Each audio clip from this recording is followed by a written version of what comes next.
Homestead Phil here, rentthechicken.com. I've got some chicken myths that I want to talk about. Some of our customers and some of our potential renters just have questions and concerns, and they want to know about things. So the first question we get most commonly is, why why are there so many irresponsible pet owners when it comes to other animals?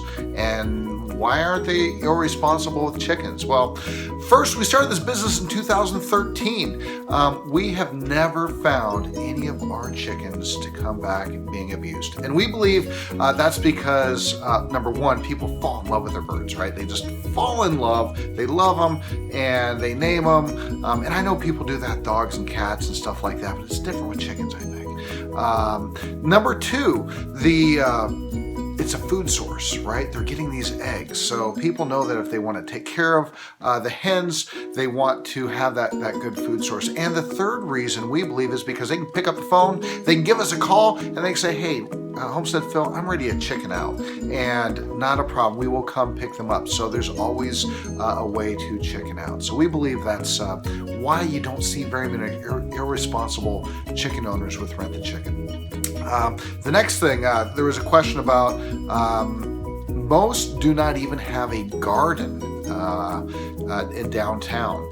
So in the 2018 Farmer's Almanac this year, if you take a look in the first 50 pages or so, you're going to find some really awesome statistics. The first statistic is that 38% of Americans are growing their own food. The second statistics that I found was 57% of Canadians are growing their own foods, fruits, vegetables, and flowers and stuff like that. So there's a lot of people out there that already have gardens. Finally, we found that when we go back at the end of the rental, if somebody's chickened out, they most likely have started some kind of garden, and that the chickens were just an entry level into this amazing thing. Another question we had was, chickens don't like the chaos of the city. That's why they want to live on the farm.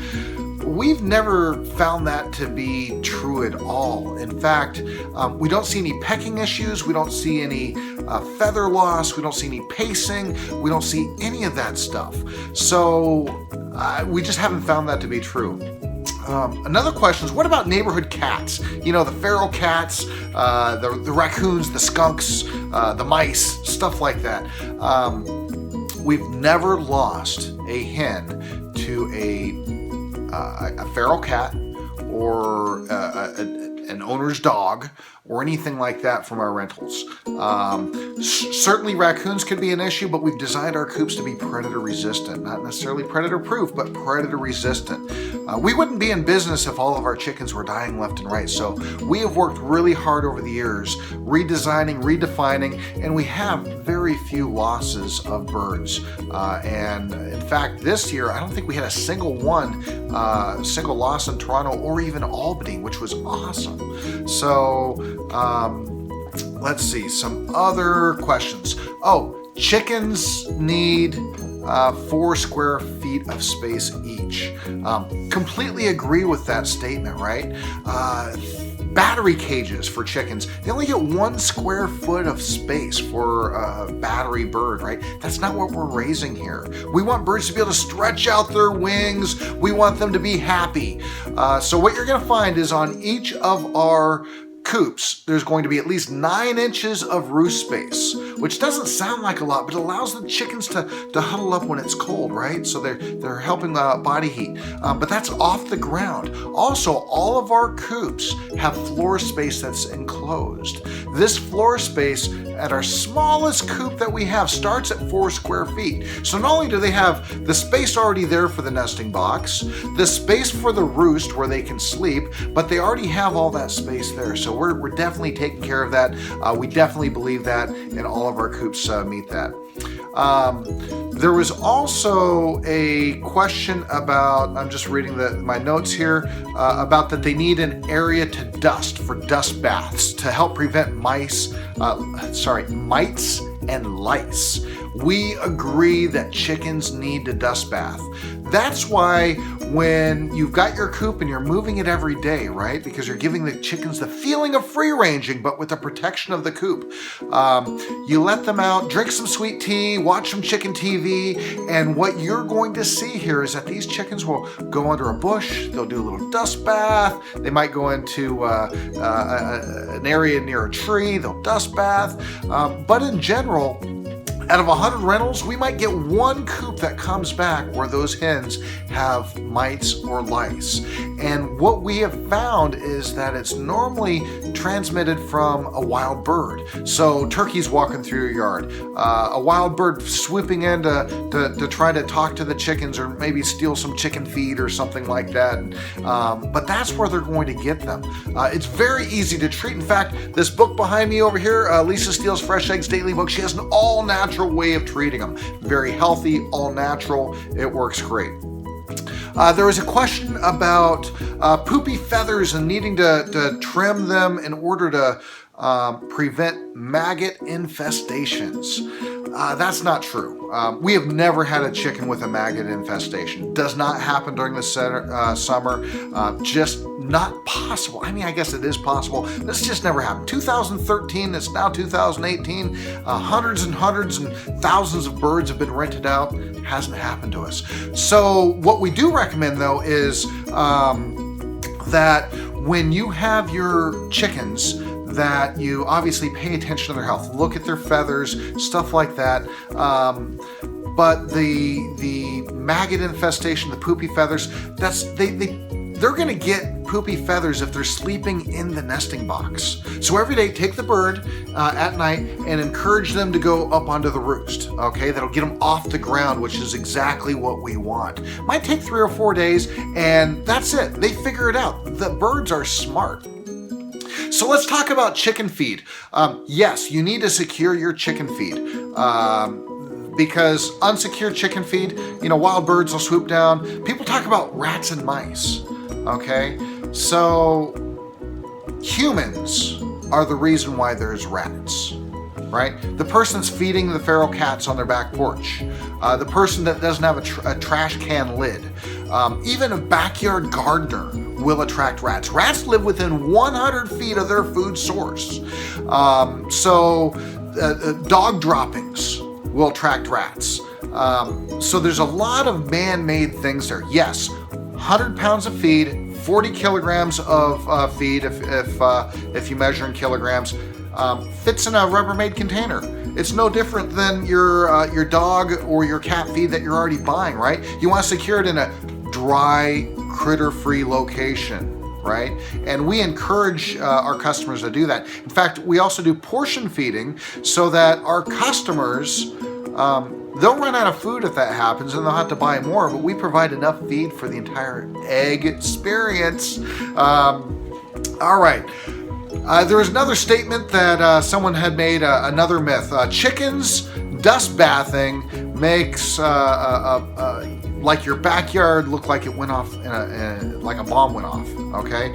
Yes, chickens dust bath. No, it doesn't go everywhere. Haven't seen it happen, have never had a customer complain of that. Hundreds and hundreds of customers. Yes, chickens dust bath. No, it does not look like you have a bomb that's gone off. Toys, stuff like that, no, that's just not the case. Cleaning the coop every day. So with our coop design, our coops are portable so that you don't have to clean it every day, right? We are moving the coop every day a couple feet. We get that natural fertilizer in the ground. Your grass is going to be taller and stronger next summer. It's when you go to cut it, it really will be a 1/4 inch taller. So what we do recommend is cleaning out the nest box every 2 to 4 weeks, or whenever the eggs are dirty, right? The chickens really don't go in there to poop in it, where they lay their eggs.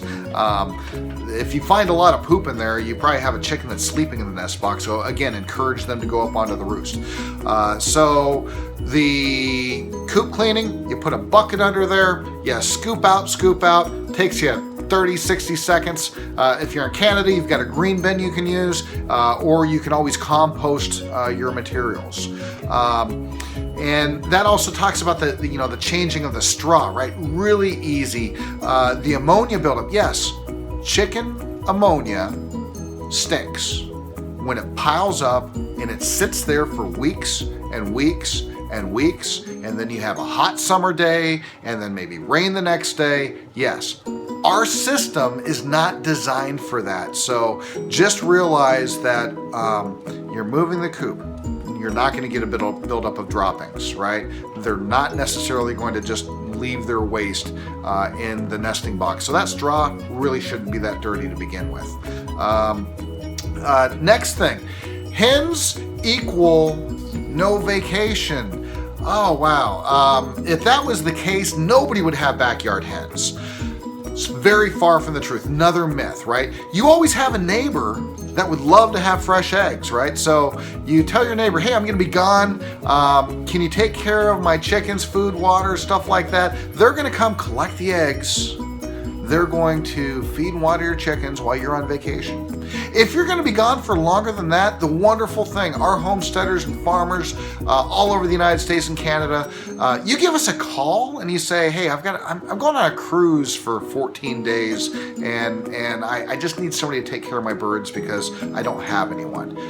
We can make arrangements. You bring your birds to us. We'll put them in a biosecurity section of our homestead. We'll keep them safe. We'll feed them for you. We're not going to charge you anything extra for that. You drop them off, you come pick them up, not a problem at all. Something else with our design, yes, chickens need to be secure at night. They also need to be let out at day. The beauty is our coops are designed with the door open, but there's fencing around, some wire around, welded wire, that keeps the birds safe.